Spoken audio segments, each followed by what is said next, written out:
Welcome to episode number 29, called Competing Desires: Why Your Subconscious Might Be Sabotaging Your Success. Intriguing, hey? If you've ever felt like you're doing everything you can to reach a goal in your business, but you're still not seeing the results that you want, then this episode is perfect for you. I know that it can be so frustrating when you feel like you're putting in all the work day in, day out, but you're still not moving forwards as fast as you would like. So today I'm going to share something that's been a complete game changer for me.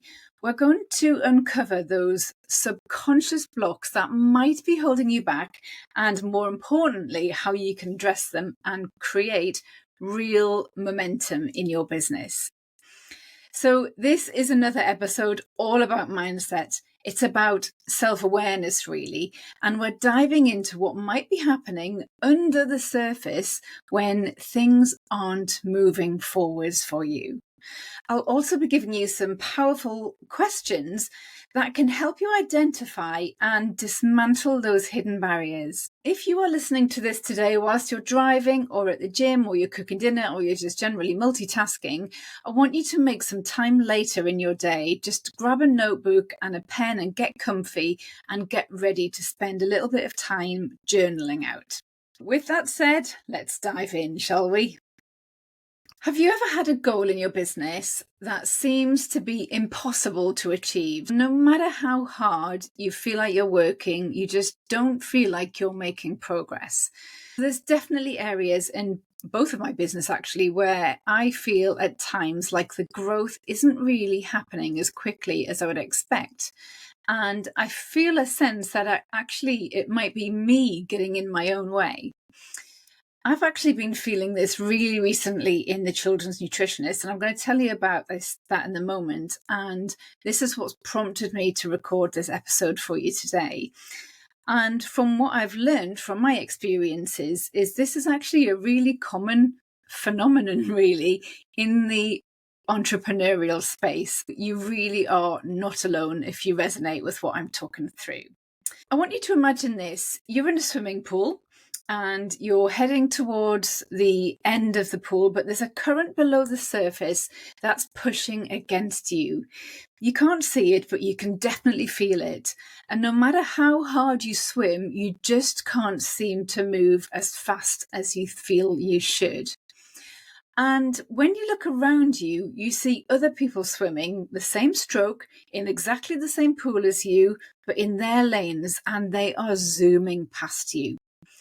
So this invisible current, that's your subconscious, and it is working against you, but it's sneaky because you don't always notice it. And when it comes to your goals, whether it's hitting an income milestone, for example, in your business, or it might be creating a new program, your subconscious mind can have competing desires that are unknowingly holding you back. And here's the thing about that. If you know what you're doing, for example, you're following a strategy and you are putting in the work, putting in the effort, but that you're not seeing the results within 6 months to a year, there's a high chance that there's something inside of you that doesn't actually want the outcome that you're working towards. And it's often totally subconscious. So you're probably thinking, but of course I want this goal. Why would I not want it? Why am I going to get in my own way? I'm going to dive deeper into that with my story. So I wanted to share this personal story with you because I've been in that same pool very recently, swimming hard against that invisible current, feeling like I was putting in all my energy, but just not getting anywhere fast. So it was towards the end of last year, 2023, when I set myself this huge, audacious goal. I wanted to quadruple the income from the children's nutritionist. I remember the exact moment that it all started. I was sitting with my business coach on a crisp December afternoon in this really cozy but quite posh cafe in central London. The hum of the conversation surrounded us, and there was the soft clinking of the coffee cups or champagne flutes, and You get the picture. It was just this really lovely place to be. And we were wrapped up in our conversation in the warmth of this lovely cafe, and my mind was just on fire with ambition. We spread out our notebooks, we sipped our coffees, and we plotted out exactly how 2024 would be the year. We laid down this solid plan, and I felt truly unstoppable. When January came, I jumped in with both feet, excited, focused, and really ready to make this year the turning point.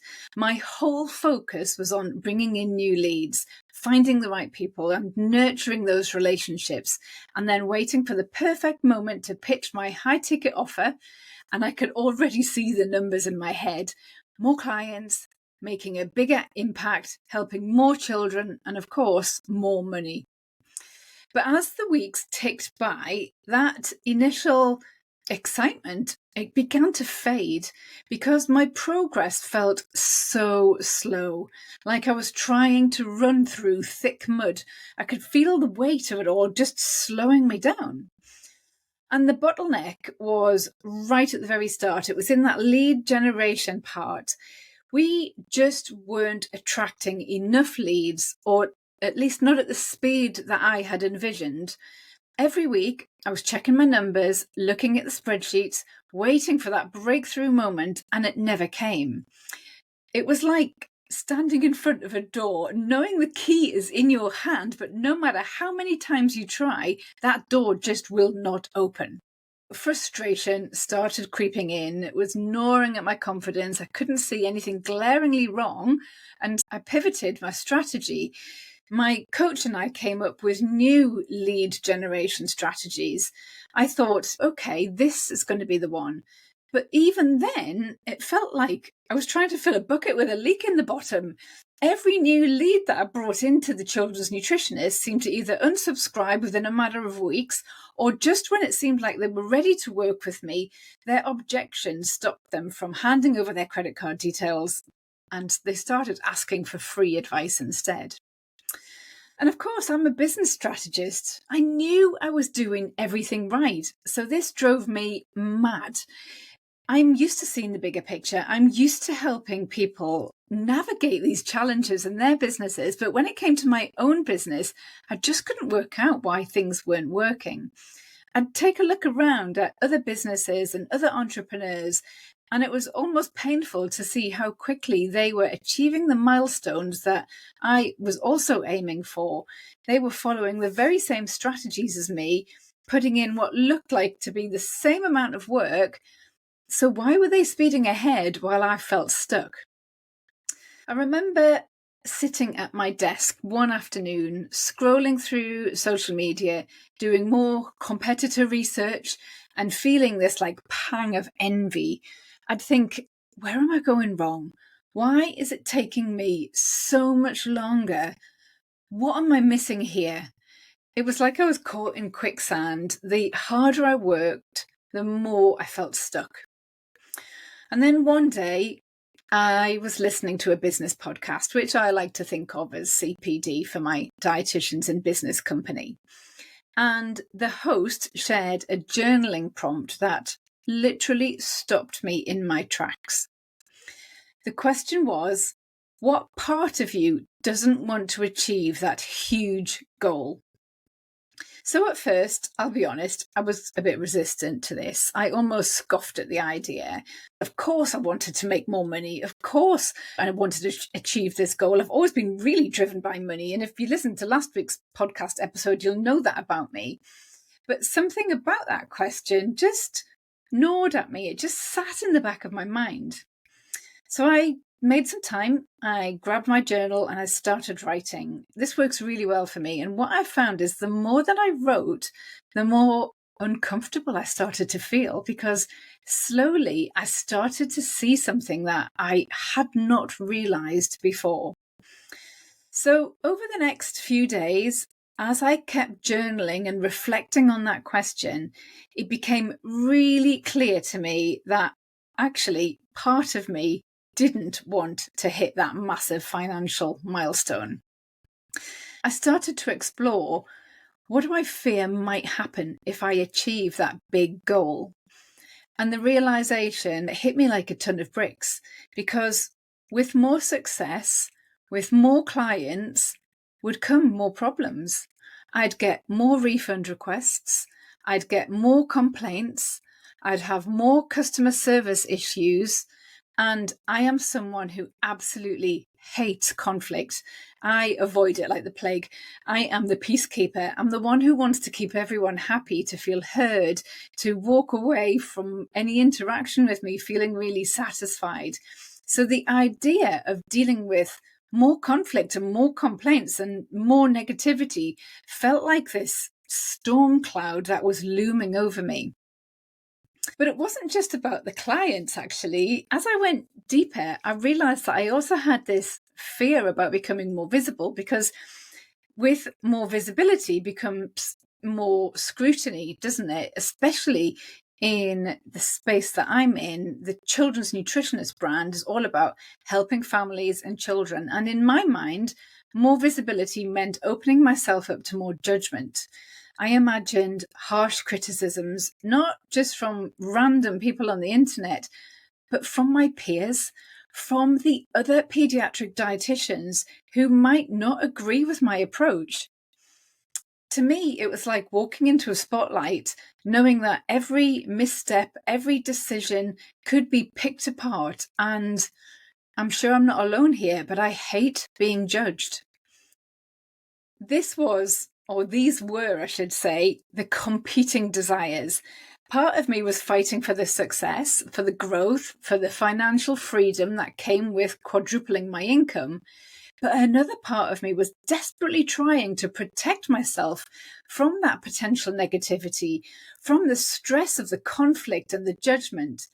And what it had done is it had created this internal tug of war, pulling me in two directions, leaving me stuck in the middle, exhausted from all of my efforts and not moving. So it was like swimming against that tide. No matter how hard I tried to swim, the current of my own fears and my own doubts was pulling me back and slowing down my progress. And the more I tried to fight it, the more resistance I felt. So coming to that realization was a huge moment of self-awareness for me. It was like suddenly spotting this invisible force that I'd been fighting against this whole time.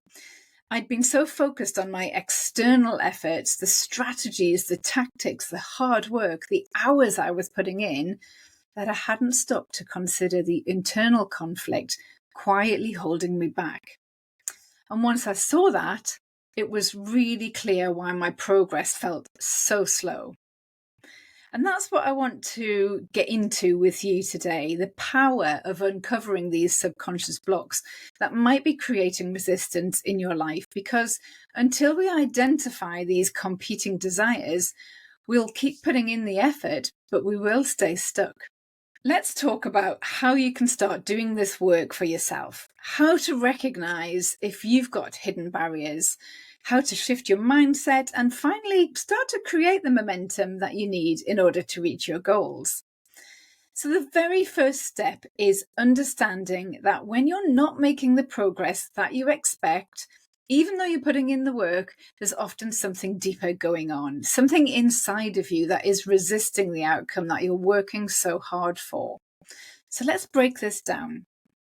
When we've got big goals like growing a business or achieving a new financial milestone or even making a significant change in our personal lives, it's easy to focus on the external stuff, the visible stuff, the actions that we need to take in order to get there. We'll create plans and strategies, we'll put in the extra hours, we'll stay focused, and we'll be 100% committed. But what's often overlooked are the internal beliefs and the emotions that might be in conflict with what we say we want. So these competing desires, these are like the hidden current working underneath the surface, slowing you down without even realizing it. And they aren't always obvious. They could be rooted in fear. It could be like me, fear of criticism. It could be fear of failure or even fear of success. For me, it was that fear of being more visible. that was going to bring more judgment and more clients might mean more conflict. And I wasn't aware of it at first, but once I started exploring it, everything just made sense. How do you identify these hidden blocks in your own life? It starts with asking yourself that one powerful question. What part of me doesn't want this goal? I know it sounds counterintuitive, but stay with me on this. The idea is to just get curious and explore whether there's a part of you that's afraid of achieving what your goal might bring. So here's how you can start to work through this. Number one, pick a specific area where you feel stuck. So just think of one goal where you've been putting in the effort, but you're not seeing the results that you want, and you've been working on this for at least 6 months. So it could be a business goal, it could be a financial target, it could even be something personal. Number two, ask the question. So I want you to take a moment and ask yourself, what part of me doesn't want this? It might feel strange at first, especially if you're absolutely sure that you want that goal, but it's important just to sit with it. Give yourself space to reflect and ask yourself a couple of follow-up questions like, what do I fear might happen if I achieve this goal? And then just start journaling. Write down whatever comes to mind. The intention here is to dig deep. Ask yourself why and identify any beliefs that you might hold or emotions that you might experience that might be creating that resistance. And once you start to see these as competing desires, it becomes much easier to shift your mindset, because once you've brought them to light, you can address them head on and you can begin to align more fully with what it is that you really want. So this is just part of what I do with clients. We start peeling back these layers and working through often quite deep-rooted beliefs. And when you do, the momentum that it unlocks for you is just unbelievable, because we start coming up with solutions. Let's take a moment just to recap what we've covered today. We've started by exploring what it feels like to be putting in all the effort and still not seeing the results that you expect. How frustrating and draining that can be. I've shared with you my own story about setting a huge goal and how, despite following the right strategies, I was making slow progress. And that was because of a competing desire, how part of us might actually be resisting the very outcome that we're striving for without us even realizing it. And I also shared with you a really simple but powerful question to journal upon. What part of me doesn't want this goal? This can give us the clarity that we need to move forward by helping you uncover what those hidden fears or beliefs might be. Progress often isn't about more work. Sometimes it's just about getting out of your own way. And when you start to do that, you'll notice that everything starts to shift. So here's my challenge for you, or my action step for you. If you've been stuck with something, I'd love for you to take that 10 minutes today just to sit with that journaling prompt and ask yourself, what part of me doesn't want that goal? And write out whatever comes up for you. Don't censor yourself, just let it flow. And you might be surprised at what you might find. I'd love for you to join me next time when we have a special guest coming in, my friend and colleague, Paula Hallam. Paula is a dietitian just like me, and she works in pediatrics also, but she's going to tell us about her cookery book and what it's like to make money as a cookery book author dietitian. Join me then. Bye for now.